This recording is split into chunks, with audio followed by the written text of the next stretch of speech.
the best custom tactics and instructions for the 4-2-2. Without doubt, this is one of the most meta formations in FIFA 21, so let's get straight into it.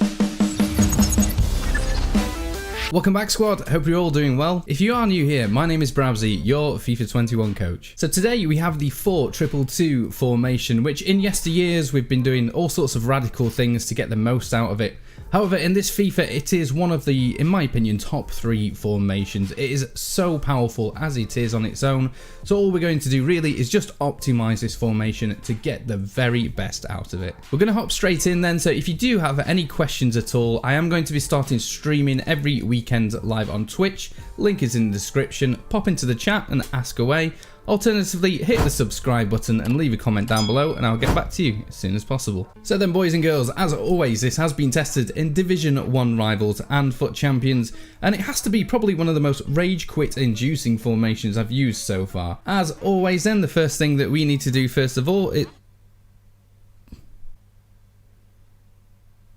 So I recently renamed my team so I could tell them apart, and I neglected to consider that I would be recording videos with this. What we're going to do is go to custom tactics, and as always hit the L2 button or LT on Xbox and select one of these particular areas to put your formation into place. So the idea is in minute 1 we're going to switch to the attacking formation in this particular example, and all our players will move into position and not lose any chemistry doing it. That is why we do it this way. So then, the thing that makes this formation so effective is really the starting position of the midfield players. So in a 4-4-2, which is also quite a popular formation, it's usually quite a flat midfield line, and the wingers tend to run out towards the corner flags and start humping the corner flag, which is kind of not where we need them. We'd like them to get involved a little more.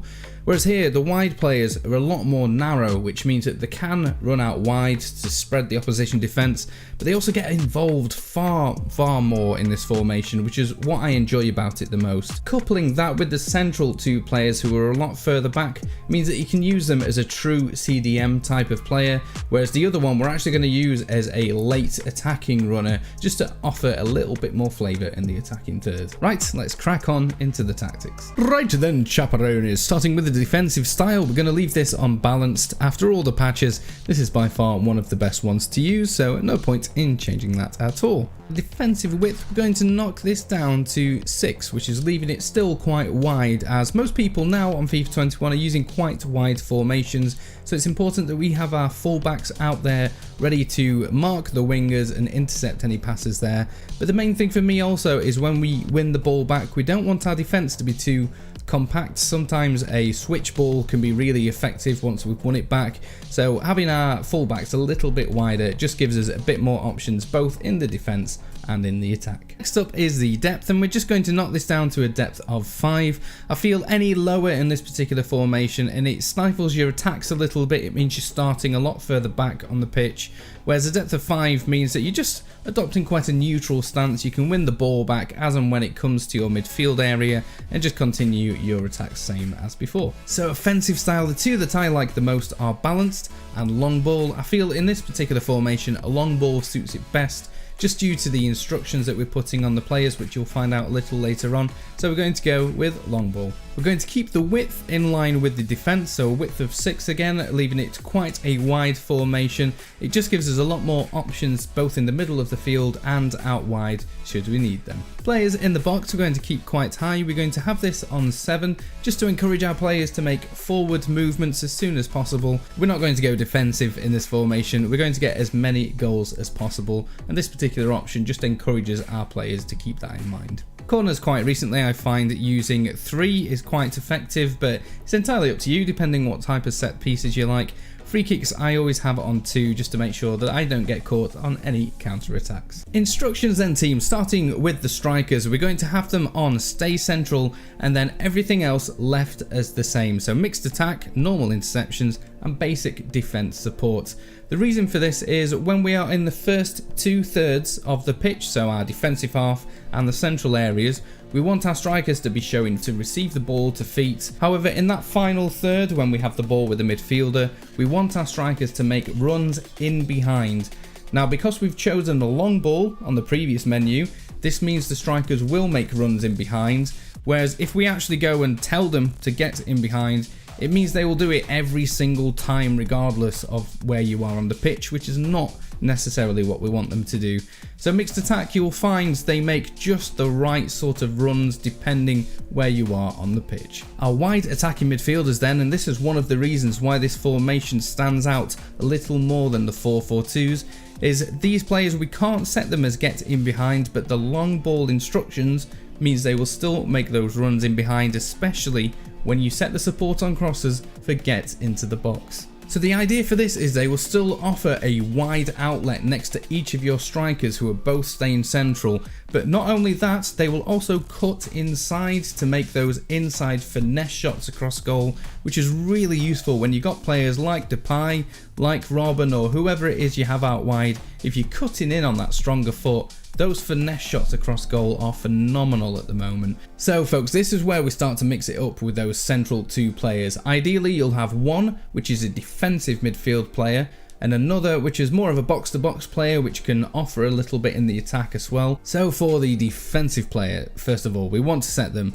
on balanced defense, drop between defenders, which we'll come to in a moment, normal interceptions, and cover center. So drop between defenders then, when we couple this with cover centre, they will adopt a central positioning where they literally sit in between the two centre backs while you are attacking.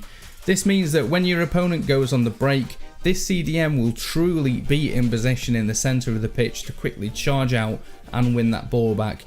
You may find in other formations when you're using stay back while attacking, that player does actually still go forward a little bit and offer passes to the strikers, which is kind of not where we want them to be in this formation. We want them to truly be back with the centre back, so drop between defenders is a perfect option for that. So then, because we have that central player in between the two centre backs, the other one is allowed to have more of a free option to get forward, get in behind and start spraying some passes together.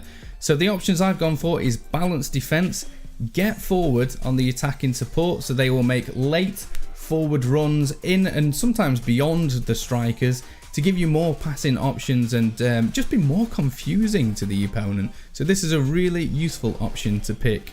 And for the other two, it's normal interceptions and cover centre.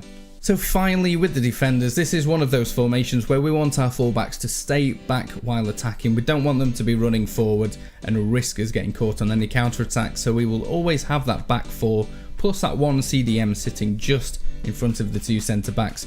Means it's a really well-rounded formation, leaning more towards the attacking side, but you'll never get caught on too many breaks whilst using this formation. So that's everything regarding setting it up. Let's go through a few examples and exactly how this formation plays out.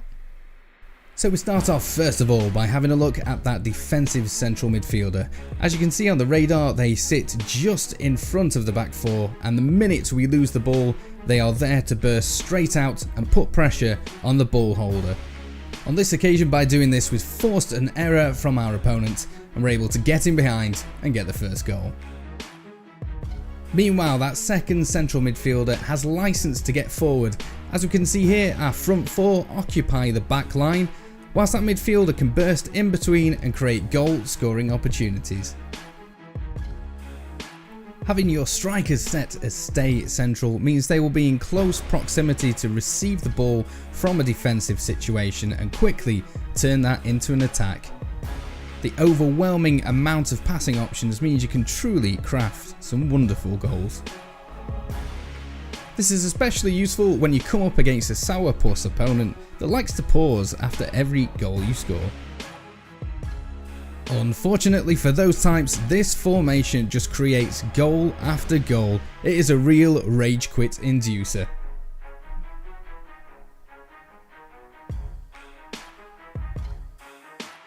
At this point, my friend, you might as well leave. Having a 4-on-4 situation every time you attack means you can really inflict some damage on your opponents. You might as well quit because you haven't got it. See ya! Of course, you don't necessarily have to start with this formation. You can just leave it in your back pocket until you find yourself behind in a game and you want to go a little more direct and aggressive, and soon the goals will start flying. Sometimes by switching up to this formation, having that spare free roaming midfielder pushing forward can really make the difference in a game.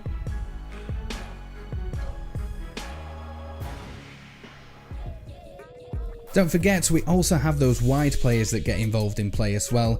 Here Depay makes a lovely inside run before unleashing one of those powerful finesse shots. Again, those wide players getting involved is why I truly love this formation, as one you can score goals from all sorts of angles. Sprinkle in a dash of skills to pay the bills, and we're turning 3-1 into 6-3, and good night, sir. See ya! Now you know which formation to use if you want goals, goals, goals, goals, goals, goals, goals, and go. Oh, Brabbsy. Oh, Brabbsy, you naughty, naughty boy. Oh dear. I mean, you might as well play a Chempong in this formation at this point. What do you mean you have? No, don't tell me. A Chempong beast.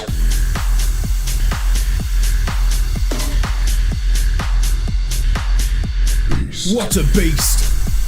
What a beast! Woo!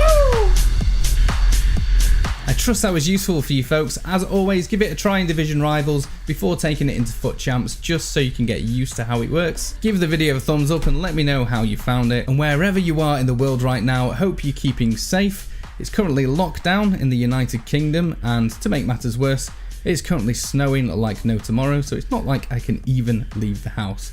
In fact, let me show you right now. Take a look at this. Ugh. You see that right there? Their allotments and farms. Not one vegetable to be found, only bitter, icy disappointment. So, from a very cold and stuck at home Brabbsy, take it easy, happy gaming, see you in the next one.